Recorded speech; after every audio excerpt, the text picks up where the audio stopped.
Mantenho a tranquilidade em tudo o que faço. É por isso que faço tudo com perfeição. Do livro Mantras de Vida, de Loester.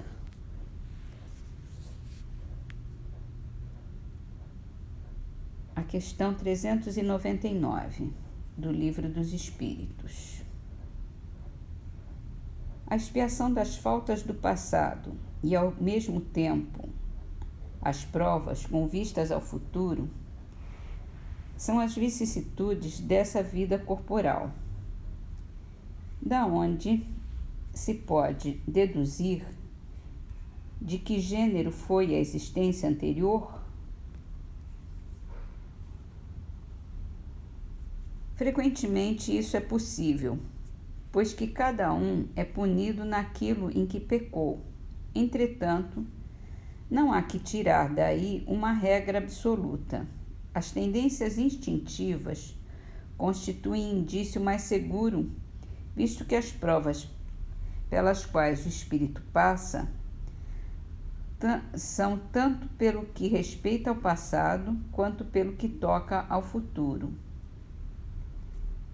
Chegado ao termo que a providência lhe assinou a vida na erraticidade, o próprio espírito escolhe as provas a que deseja se submeter para apressar o seu adiantamento, ou seja, escolhe os meios de se adiantar, e tais provas estão sempre em relação às faltas que lhe cumpre expiar.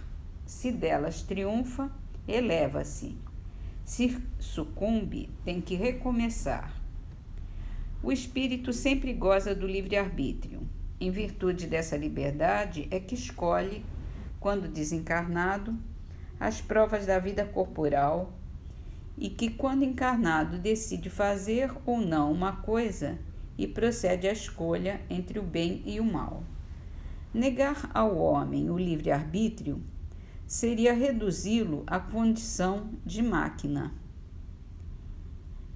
Mergulhado na vida corpórea, o espírito perde momentaneamente a lembrança de suas existências anteriores, como se um véu as cobrisse. Todavia, conserva algumas vezes vaga consciência dessas vidas, que mesmo em certas circunstâncias lhe podem ser reveladas.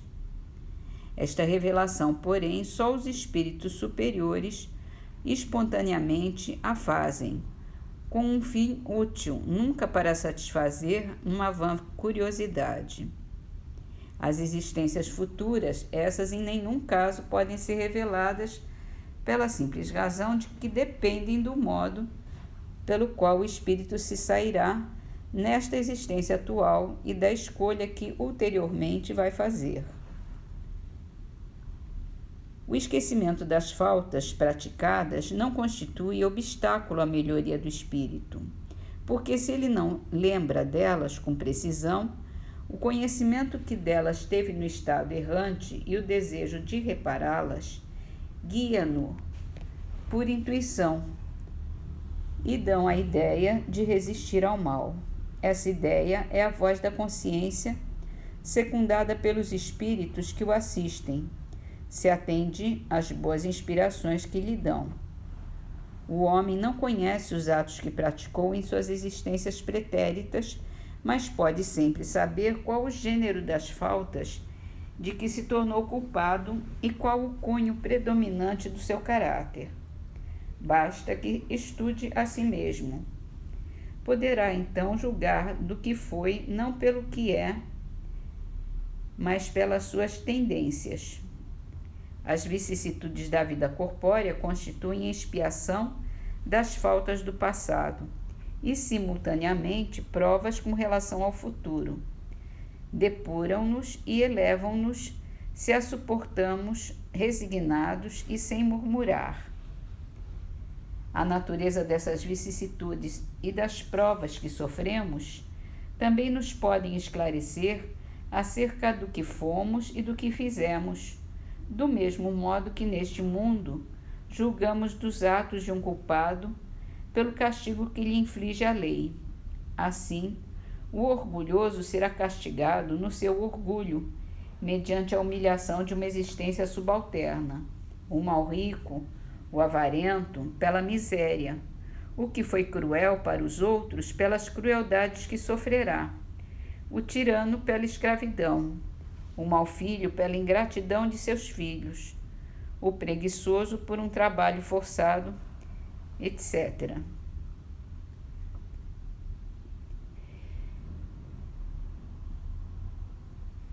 No livro O Céu e o Inferno, estamos falando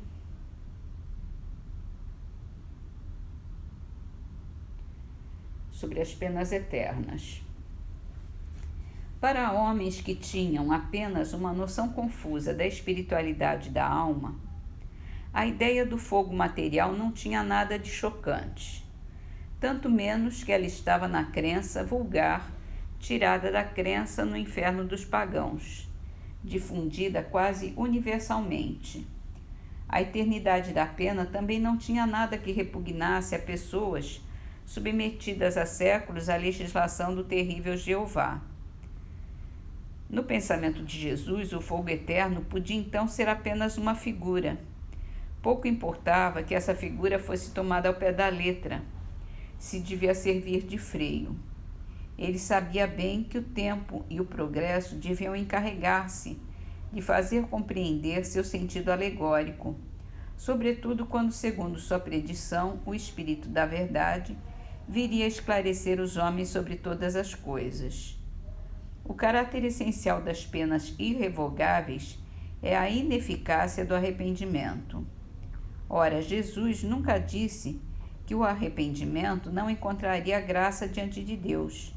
Em todas as ocasiões, ao contrário, ele mostra Deus clemente, misericordioso, pronto a receber o filho pródigo que voltou ao lar paterno. Não o mostra inflexível a não ser para o pecador endurecido. Mas se tem o castigo em uma mão, na outra tem sempre o perdão pronto a se estender sobre o culpado tão logo este volte sinceramente para ele. Esse não é certamente o quadro de um Deus sem compaixão. Também se deve observar que Jesus nunca pronunciou contra ninguém, nem mesmo contra os maiores culpados, uma condenação irremissível. Todas as religiões primitivas, de acordo com o caráter dos povos, tiveram deuses guerreiros que combatiam à frente dos exércitos. O Jeová dos Hebreus fornecia-lhes 1000 meios de exterminarem os inimigos, recompensava-os pela vitória ou punia-os pela derrota. Segundo a ideia que se fazia de Deus, acreditava-se reverenciá-lo ou apaziguá-lo com o sangue dos animais ou dos homens. Daí, os sacrifícios sangrentos que desempenharam um papel tão importante em todas as religiões antigas. Os judeus haviam abolido os sacrifícios humanos. Os cristãos, apesar dos ensinamentos do Cristo, durante muito tempo acreditaram reverenciar o Criador, entregando por milhares às chamas e às torturas aqueles que denominavam hereges. Eram, sob outra forma, verdadeiros sacrifícios humanos, visto que eles o faziam para a maior glória de Deus e com acompanhamento de cerimônias religiosas. Hoje mesmo, invocam o Deus dos exércitos antes do combate e glorificam-no depois da vitória, e isso frequentemente pelas causas mais injustas e mais anticristãs. Como o homem é lento para se desfazer de seus preconceitos, de seus hábitos e de suas ideias primeiras. 40 séculos nos separam de Moisés, e nossa geração cristã ainda vê traços dos antigos usos bárbaros, consagrados, ou pelo menos aprovados pela religião atual. Foi preciso o poder da opinião dos não ortodoxos, daqueles que são vistos como hereges, para pôr fim às fogueiras e fazer compreender a verdadeira grandeza de Deus. Mas no lugar das fogueiras, as perseguições materiais e morais ainda vigoram plenamente, tão enraizada está no homem a ideia de um Deus cruel. alimentado por sentimentos que lhe são inculcados desde a infância, o homem pode se espantar de que o Deus que lhe apresentam como glorificado por atos bárbaros condene a torturas eternas e veja sem compaixão os sofrimentos dos condenados. Sim, foram filósofos ímpios, segundo alguns, que ficaram escandalizados de ver o nome de Deus profanado por atos indignos dele. Foram eles que o mostraram aos homens em toda a sua grandeza, despojando-o das paixões e das fraquezas humanas, que uma crença não esclarecida lhe emprestava. A religião ganhou em dignidade o que perdeu em prestígio externo, pois se há menos homens apegados à forma, há mais homens mais sinceramente religiosos de coração e sentimentos. Mas ao lado desses, quantos há que, detendo-se na superfície, foram conduzidos à negação de toda a providência? Por não se ter sabido pôr convenientemente as crenças religiosas em harmonia com o progresso da razão humana, fez-se nascer em alguns o deísmo, em outros a incredulidade absoluta, em outros o panteísmo, ou seja, o homem fez-se ele mesmo Deus, na falta de ver um Deus suficientemente perfeito. E agora, em Parnaso de Além-Túmulo, a poesia é de Casimiro Cunha e se chama Pensamentos Espíritas. Dobram sinos afinados com mágoa e desolação, porque não sabem que a morte é a nossa libertação. Toda a esperança da fé que vive com a caridade é realizada no mundo da eterna felicidade. A palavra que retens é tua serva querida, mas aquela que te foge é dona da tua vida. Todo suicida presume que a morte é o fim do amargor, sem saber que o desespero é porta para outra dor. Quem sofre resignado, após a morte descansa. Quem luta sem naufragar, verá de certo a bonança. Quem tem a flor da humildade medrando no coração, tem o jardim das virtudes da suprema perfeição. Volve ao céu todo piedoso coração que andas ferido. Deus cura todas as chagas do mal que tens padecido.